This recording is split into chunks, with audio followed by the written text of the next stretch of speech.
para mais um vídeo e hoje vou apresentar um livro para todo cristão. Um livro fantástico, escrito por John McDowell e também por Sam McDowell. O livro tem por título Jesus Morto ao Vivo. Portanto, Jesus Morto ao Vivo. Saber quem foi Jesus, como alguém pode voltar a viver depois de estar morto por 3 dias. Não há ninguém na história igual a este homem que foi chamado Jesus de Nazaré. Portanto, este é um livro, não é muito grande, como podem ver. É um livro que se lê bem, mas que está recheado de informações e argumentos dos mais interessantes para nós apresentarmos o Senhor Jesus ao mundo. Portanto, este livro destina-se para crentes e também para não crentes. É um livro bastante bom, principalmente para os jovens, porque os jovens muitas vezes são os mais céticos, não é, em relação à existência de Deus. E rapidamente o que é que o livro nos traz? Portanto, em primeiro lugar, o autor, o principal, Josh McDowell, escreveu 2 grandes livros, ao qual que eu já fiz uma apresentação sobre estes livros.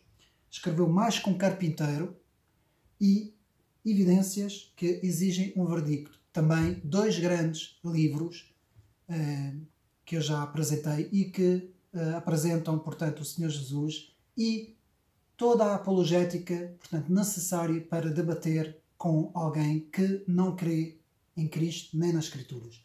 Portanto, esse livro destina-se principalmente para crentes e também para quem quiser investigar sobre a pessoa de Jesus. Ora, alguns apontamentos que eu retirei do livro. Quem foi este personagem único e inigualável com o apelido de Jesus? Foi sem dúvida o homem mais importante de toda a história da humanidade. Portanto, ele foi a personagem mais estudada, mais citada ao longo da história do homem. O próprio Tomás de Aquino o chama como a luz pura da esperança humana. O próprio tempo é medido por ele, antes de Cristo, depois de Cristo, a partir do 0. Ele é chamado, muitas vezes, na angústia dos homens e por todos aqueles que creem no seu nome. Ele é criticado, ele é estudado, ele é debatido, ele é comparado por todos e todos. Ele é inigualável na sua mensagem. Os grandes profetas como Buda, Confúcio, Maomé não se lhe comparam. Todos apontaram um caminho e Cristo foi o único que se reivindicou de ser ele próprio o caminho. Portanto, que dizer disto tudo? Terá sido uma visita de Deus entre os homens ou um lunático religioso? Há apenas essas 2 hipóteses. A hipótese de um grande moralista, como os humanistas muito gostam de dizer, está fora de questão. E porque foram o tempo do ministério de Jesus, 3 anos apenas, mais intenso que todos os tratados filosóficos e moralistas que existiram ao cimo da terra. O que podemos então saber sobre a divindade de Jesus?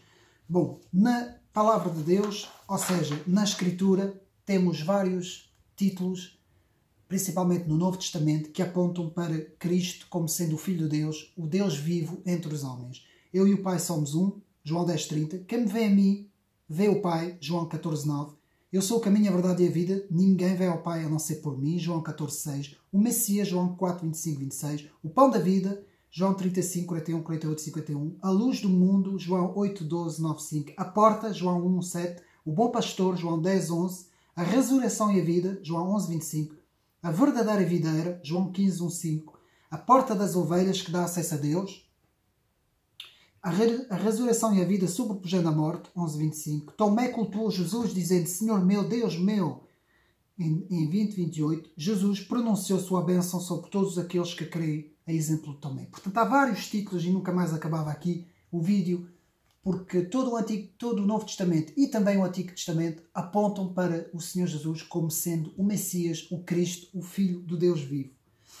No seu famoso livro, Cristianismo Autêntico, C.S. Lewis faz a seguinte declaração. Um homem que fosse um mero homem e dissesse o tipo de coisas que Jesus disse, não seria um grande professor de moral. Portanto, é o próprio C.S. Lewis que aponta. Ele seria um lunático igual a um homem que diz que é um ovo cozido ou teria mentido. Você terá que fazer a sua escolha. Ou ele era o Filho de Deus ou era um louco. Você só tem essas duas hipóteses. Não pode tê-lo por um tolo e você pode tê-lo por um tolo ou cair aos seus pés e chamá-lo Senhor meu Deus, como fez Tomé. Mas não é permitido vir com algum disparate sobre ele e chamar o Senhor como um grande moralista apenas. Portanto, o homem que disse as coisas que Jesus disse não poderia ser apenas um grande mestre moralista, mas de facto teria que ser o próprio Deus entre os homens. Continuando, portanto, Jesus formulou os pensamentos mais altos jamais registados em toda a história da humanidade. E podemos ver que no Antigo Testamento Jesus predisse a sua morte e ressurreição e elas aconteceram. Foram previstas nos Evangelhos. Jesus apareceu pelo menos 10 vezes àqueles que o haviam conhecido. E a 500 pessoas de uma só vez. Pela fé, podemos dizer que 11 discípulos tiveram morte de mártir, não é? Como é que 11 discípulos podem morrer por uma mentira, não é? Isso era impossível. No Antigo Testamento existe cerca de 60 profecias messiânicas de pessoas e 270 ramificações, as quais todas elas se cumpriram na pessoa de Jesus. A chamada de que apenas 48 dessas profecias se cumprissem numa só pessoa era de 1 em 10. Portanto, o método da probabilidade. Uma profecia, também datada aproximadamente de 1120 a.C., predisse que ele teria as mãos e os pés transpassados por cravos, crucificado. Foi escrito 800 anos antes dos romanos porem em prática essa crucificação.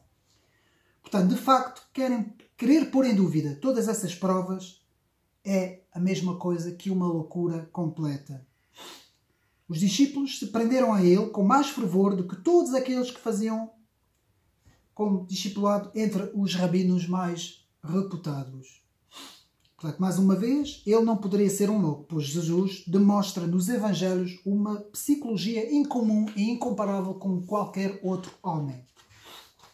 Portanto, a afirmação de que Jesus perdoava pecados, muito importante, a afirmação de que Jesus perdoava pecado não tem comparação e tem como consequência a assunção própria da sua identidade. Portanto, ninguém podia perdoar pecados a não ser Deus. De facto, há razões para crer que tivemos Deus encarnado entre nós na pessoa de Jesus Cristo e isso não pode ser negado pela história nem pela ciência até hoje. Portanto, o ponto máximo de Jesus era a sua dedicação, integridade ao ensino da sua própria identidade. Portanto, Jesus reivindica a sua própria identidade, insiste na sua própria identidade, que Ele é o Filho de Deus, que Ele é o Salvador. Apenas por Ele só podemos encontrar a salvação. Em toda a parte que o seu nome é proclamado, pessoas são transformadas, portanto, ladrões em pessoas honestas, alcoólicos curados, drogados curados, toxicodependentes curados, pessoas sem fé e desesperadas conseguem atingir grandes posições portanto, na sociedade. Portanto, é uma transformação única que mais nenhuma religião consegue fazer acima da terra.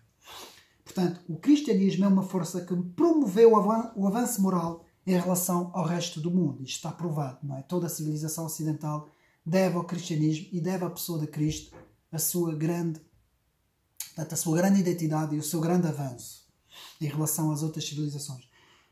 Não houve jamais na história do mundo um homem que pudesse fazer o que Cristo fez, a não ser Deus entre nós. Portanto, isto foi apenas algumas partes deste livro que explica muito bem também sobre a ressurreição. O livro é muito bom, tem 6 capítulos. O primeiro, E daí? É o fim do mundo, do modo como o conhecemos, capítulo 2. Capítulo 3, Amor é um verbo. Capítulo 4, As nossas maiores esperanças e tremores. Capítulo 5, O acontecimento que transformou a história. Capítulo 6, O facto versus ficção. Depois, perguntas sobre a ressurreição, muito importante, esta parte do fim. E depois notas. Portanto, este livro, eu aconselho que os meus amigos possam adquiri-lo, porque de facto é um livro muito importante. Um dos melhores livros que eu já li acerca da pessoa de Jesus Cristo, fácil de ler, O livro tem apenas 100 e tal páginas, é muito fácil de ler, lê-se bem, compreensível, fácil de ler e, de facto, é uma ferramenta apologética nas nossas mãos para nós podermos apresentar, neste tempo conturbado da pandemia, apresentar o Cristo ao mundo. Espero que tenham gostado e até uma próxima.